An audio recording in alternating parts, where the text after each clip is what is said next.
The great halls of Dracona Prime echoed with laughter that was anything but kind.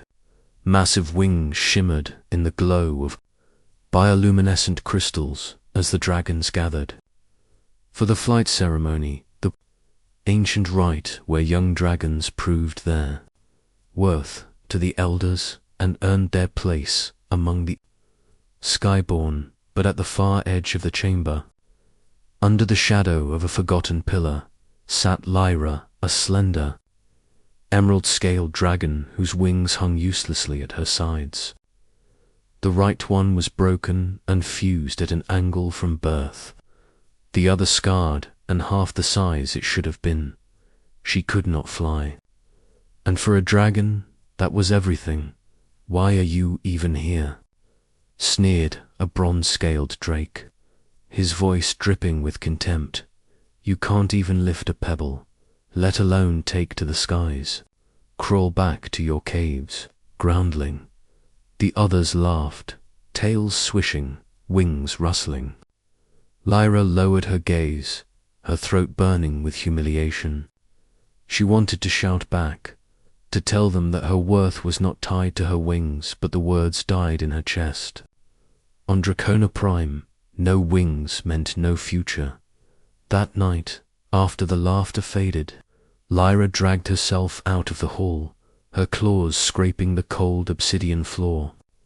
She climbed a ridge overlooking the twin moons and whispered to the stars, "I wish someone, anyone, saw me for more than what I can't do."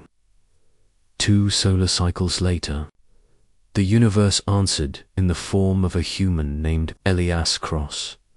The first human delegation had come to Dracona Prime to establish trade relations. They were fragile, wingless beings, smaller than a dragon's paw, but clever beyond measure. Machines walked for them, metal wings flew in their stead, and even the elders had begun to respect their strange technology. Elias was a mechanic, assigned to the Dragon Capital as part of a cooperative engineering program. While most dragons ignored him, Lyra was curious. He spent long nights in the open workshops, building things that moved and glowed and flew. One night, when the moonlight was pale and the forge fires dimmed, Lyra approached him, human. She began softly, her voice echoing like wind in a canyon. "Why do you build wings? For things that aren't alive?" Elias turned, wiping grease from his hands. "Because sometimes what's broken can still fly, just not the way it used to." Lyra blinked, her pupils narrowing. "You don't understand. I was born broken. Dragons can't fly with metal or magic." He looked at her wing, twisted, scarred, lifeless, and didn't flinch. "Maybe dragons can't, but maybe you can." Over the next few months, the unthinkable happened. Elias asked for permission to study her physiology, the muscle strands, the bone structure, the neural pathways. The elders laughed in his face. "Humans cannot heal dragons," they said. "They can barely heal themselves." But Lyra believed in him. Every night she returned to the workshop. She let him scan her wings, measure the angles, and test lightweight alloys. He explained each component in words she could barely grasp. Serval motors, biofeedback channels, neural linkages. He called it the Project Etherwing. "Why are you doing this?" she asked once, as he fitted a frame along her right wing. "What does a human gain from helping a useless dragon?" Elias smiled. "Because back home, my sister was paralyzed too. Everyone gave up on her until we didn't. She learned to walk again using exosupports. I guess I just don't like watching good souls give up." Lyra said nothing, but deep inside, something warm unfurled. A fragile hope she'd buried long ago. Weeks turned into months. The others mocked her when she limped to the workshop each night, Still playing with your pet human, sneered the bronze drake. She's desperate, another said.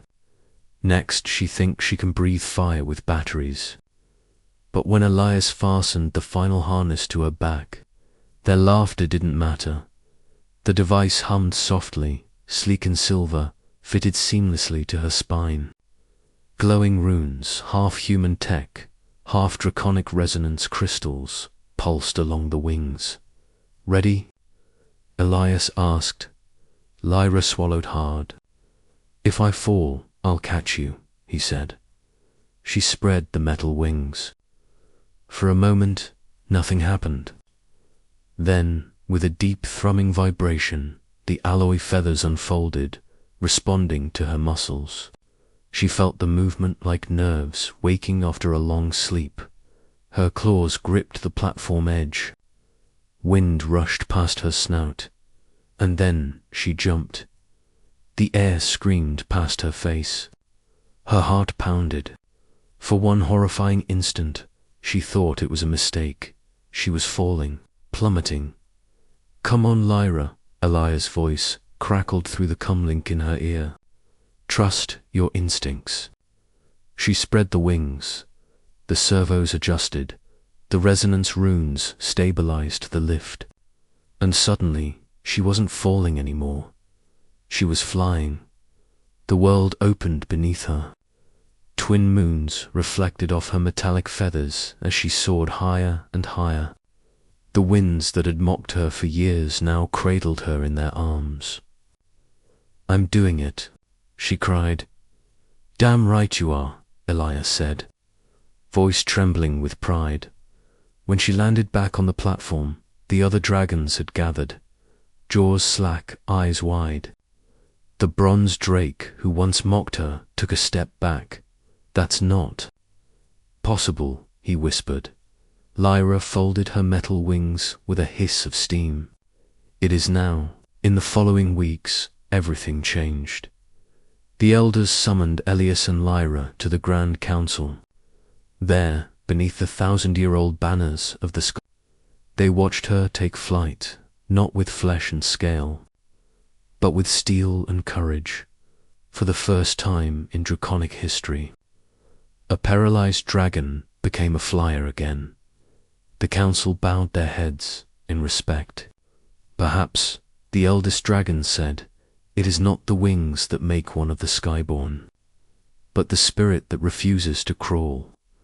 Elias became a legend among the dragons, though he never sought fame. He simply smiled whenever Lyra visited him, landing lightly on his workshop's roof. Still working on your next miracle? She would tease. He'd grin, holding up a new prototype, thinking of making something bigger, maybe something for two. Years later, when the first Human-Dragon Alliance ships took flight into the galactic frontier, they bore a single emblem on their hulls, a pair of mechanical wings wrapped around a human hand, and at the heart of the fleet, the flagship soared, piloted by a dragon and a human, Lyra and Elias, side by side, leading a new era where the broken could rise again, not in spite of their flaws, but because of them. Asterisk.